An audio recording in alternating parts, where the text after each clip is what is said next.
Some days, the world feels like it's collapsing. Heartbreak pierces, betrayal stings, and every step forward carries the weight of pain. I once stood alone on a rooftop, tears streaming, convinced hope was gone. But for my two daughters, I found the strength to rebuild. Years later, an unexpected gift from my cold, distant father-in-law thrust me into another storm. This is my story. A mother's fight through divorce, a wife's battle against manipulation, and a woman's discovery that kindness, even unseen, can change everything. If you've ever fought for family or clawed your way back from loss, this tale of tears, courage, and enduring love is for you. Step into this journey with me. My first marriage was a 10-year dream that shattered when I uncovered my husband's affair with a college freshman. Younger than our shared years, his betrayal cut deep, but his cruel words mocking my body, blaming measles deeper. I swallowed my pain for my daughters, Emily 6, sharp and guarded, and Gabby, 8, innocent and adoring her father despite his flaws. Divorce wasn't just legal papers, it was nights hiding tears so my girls wouldn't see me break. Emily grasped his betrayal and built a wall against him. Gabby, too young to understand, lit up when he arrived. Though a terrible husband, he tried to be a decent father at first. He took them to parks, bought Gabby ice cream, showed up for Emily's school events.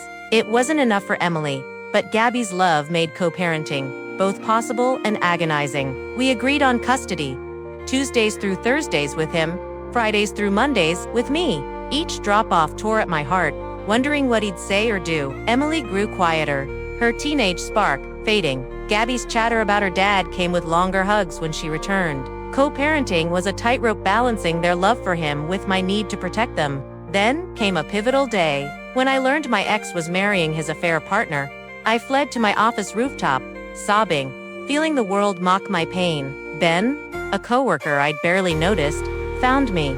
He didn't offer empty words, just listened. When I was too shaky to drive, he took me home. From that moment, Ben became my refuge. Ben carried his own scars, having lost his wife and daughter in an accident a decade earlier. That loss made him cherish my girls fiercely. Emily, wary after the divorce, warmed to him, calling him dad within a year. Gabby's daddy Ben followed, her voice bright over breakfast. Our son's birth tied us together. When Ben proposed, Emily insisted on being a bridesmaid, Gabby the flower girl. We planned the wedding for a Tuesday, my ex's custody day. He agreed Gabby could participate, but weeks before, he refused, calling it just a party. When Emily revealed he'd lied about a vacation to keep Gabby away, I confronted him. He admitted it was about control, not a trip. Gabby broke down, running to Ben. In a rage, he shook her, called her a brat.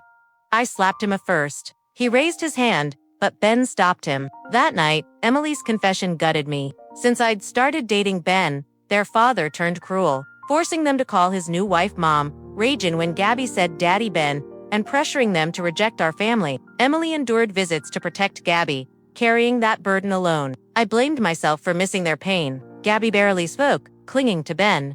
I documented everything, texts, photos, the flower girl dress he trashed. Lawyers said one incident wasn't enough, but I persisted. Emily's secret videos showed Gabby flinching at his yelling. A new lawyer, Mr. Rodriguez, saw a case for emotional manipulation. My ex escalated, signing Gabby up for a day camp to block the wedding. We pushed for an emergency hearing. Emily's testimony and Gabby's guardian's report exposed his cruelty. The judge granted me primary custody, limiting him to supervised visits. The wedding was magical. Gabby scattered petals, her eyes sparkling.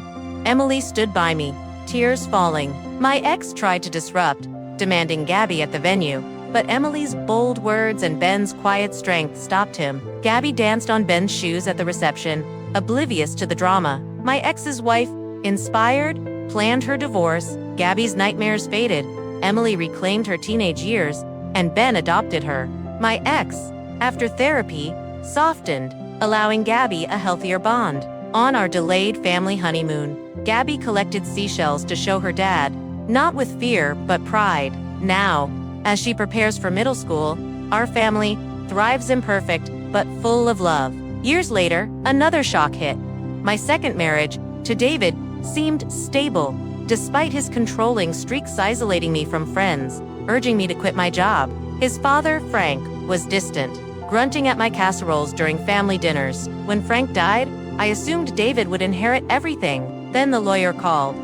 Frank left me his $2 million Victorian Osset antique furniture, vintage cars, all of it. David's coffee mug shattered when I told him. He hated you, he whispered. At the will reading, Frank's words stunned us. To Sarah, who showed me more kindness in 8 years than my son did in 35. David erupted, accusing me of manipulation.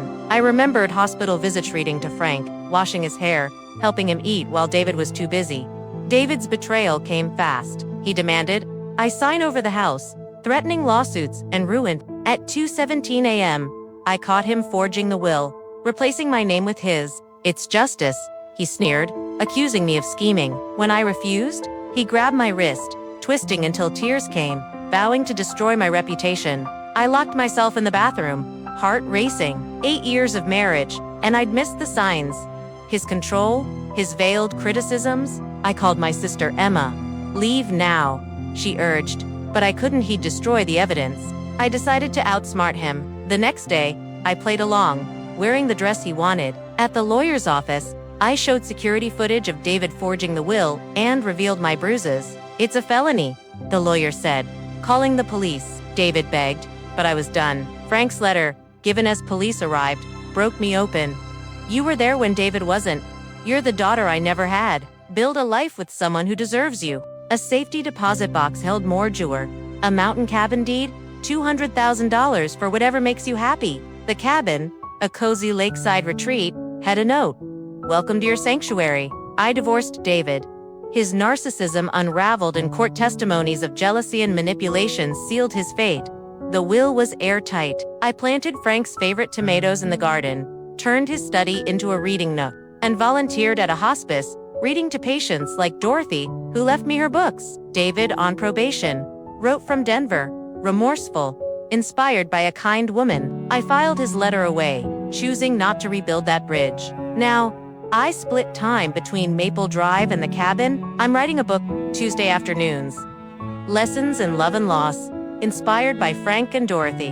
On Frank's 2-year memorial, we planted roses he loved, surrounded by chosen family. His gift wasn't just a house, it was a place where love grows, where kindness takes root. I sit on that garden bench, sharing my week with Frank, knowing he saw me when I felt invisible. This life, this home, is mine not because I took it, but because I showed up, week after week, with quiet, unwavering love.